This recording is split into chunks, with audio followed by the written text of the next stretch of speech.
I'm not even going to have too many comments on the closing statements. I just want us to hear them. And I'm just going to ask y'all a few questions. I'm sure I'll add a little input in there, but let's just listen to the closing statements. The time has come for closing statements, and Vice President. I can't get over this guy, man. I'm sorry. I'm not commenting on the actual, but this dude is such a, like,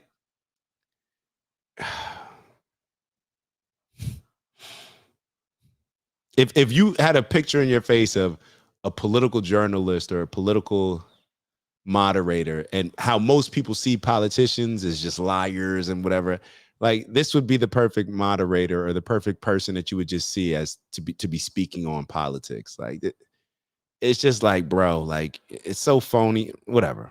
Sorry. The time has come for closing statements, and Vice President Harris, we begin with you. So I think you've heard tonight two very different visions for our country. One that is focused on the future, and the other that is focused on the past, and an attempt to take us backward. But we're not going back. And I do believe that the American people know we all have so much more in common than what separates us. And we can chart a new way forward. And a vision of that includes having a plan, understanding the aspirations, the dreams, the hopes, the ambition of the American people, which is why I intend to create an opportunity economy, investing in small businesses, in new families, in what we can do around protecting seniors, what we can do that is about giving hardworking folks a break and bringing down the cost of living. I believe in what we can do together that is about sustaining America's standing in the world and ensuring that we have the respect that we so rightly deserve, including respecting our military and ensuring we have the most lethal fighting force in the world. I will be a president that will protect our fundamental rights and freedoms, including the right of a woman to make decisions about her own body and not have her government tell her what to do. I'll tell you, I started my career as a prosecutor. I was a DA, I was an attorney general, a United States senator, and now vice president. I've only had one client, the people. And I'll tell you, as a prosecutor, I never asked a victim or a witness, are you a Republican or a Democrat? The only thing I ever asked them, are you okay? And that's the kind of president we need right now.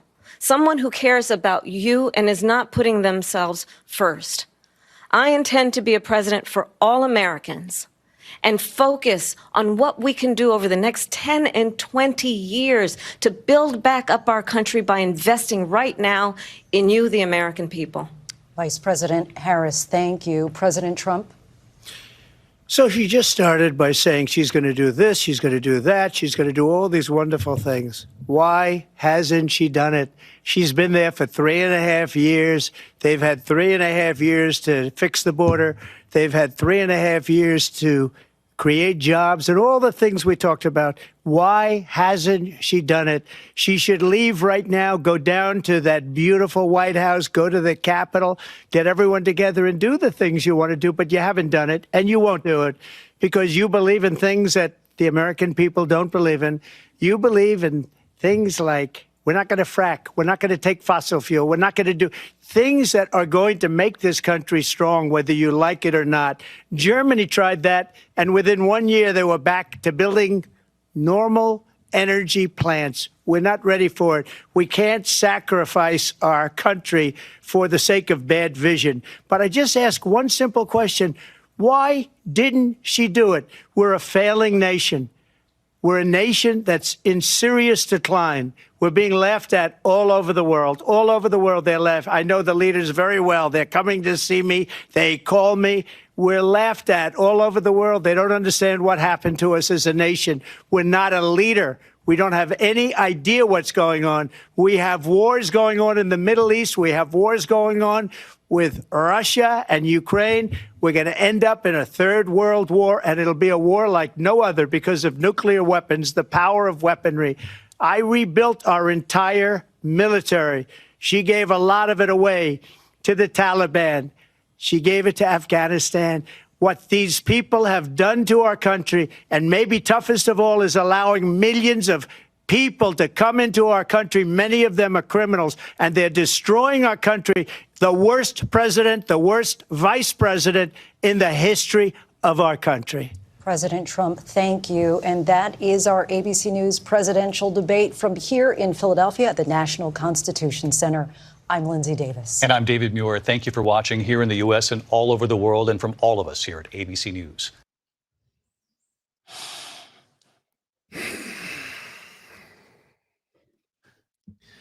Y'all got any thoughts?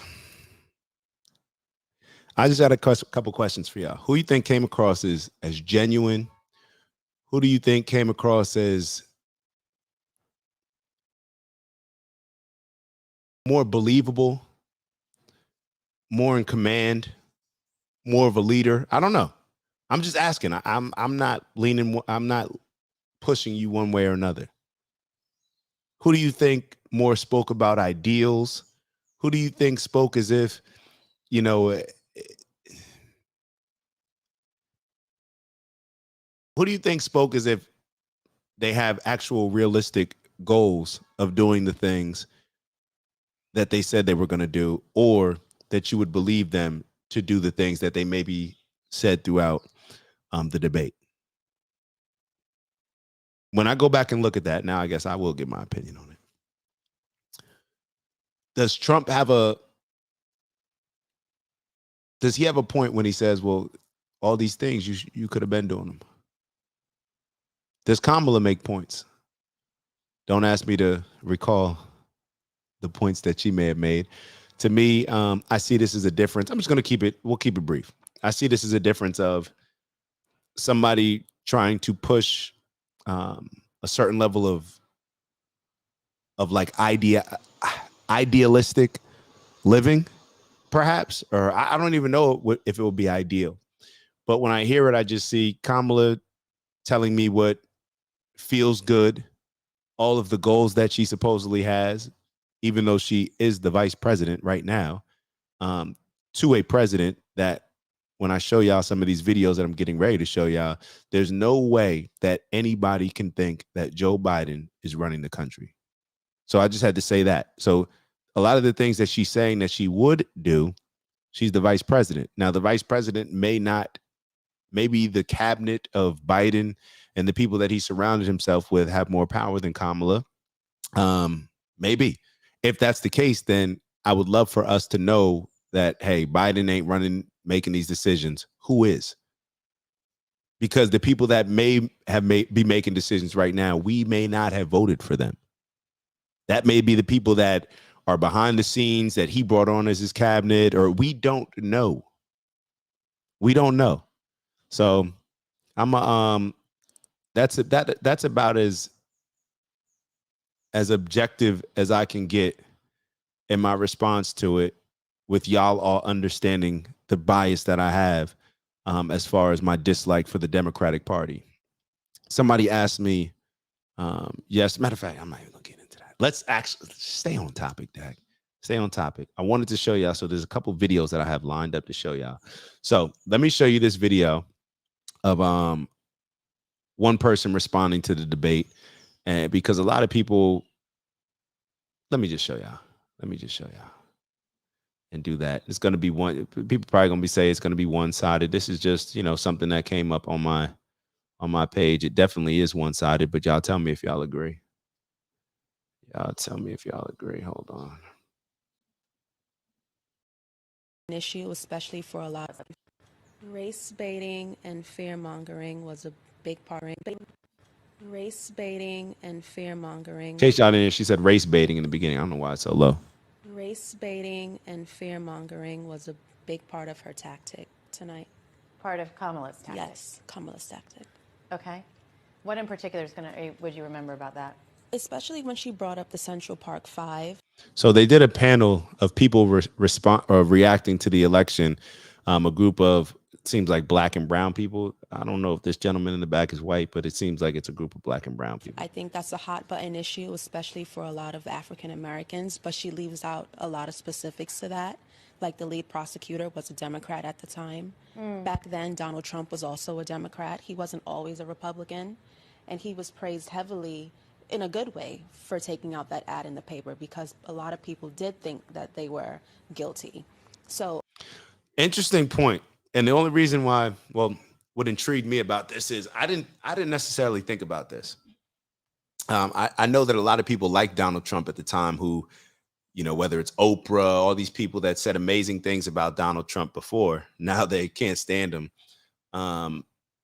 But during that time when Donald Trump took out that ad, remember, Donald Trump was on the Democratic side. That lead prosecutor, that lady in the documentary, I forget her name, she was a Democrat. She was a Democrat. And that doesn't matter to me. But the other thing that this young lady said is something for me to consider when I heard it, which is that a lot of people who now try to condemn Donald Trump for taking out that ad, I wonder if they actually felt that way during the time when he took it out.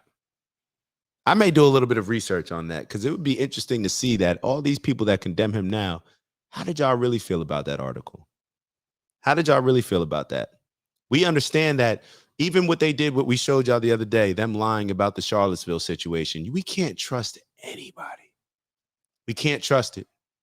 We can't trust it. So we just try to use as best judgment as possible based on people's history, based on people, do they have a reputation for lying here and there? That's the only way that we can do it. A lot of people that were against Trump now were once a big fan of his, and I think he was gaslit during the entire debate, and that was probably why he was so defensive. Yes. And even when he brought up the topic of race, he brought that up because she's pandering. She's using being black as a trope to get the black vote, I'm sorry.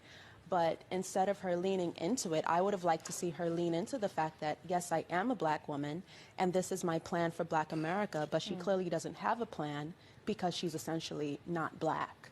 But she used that as a moment to paint him as a racist.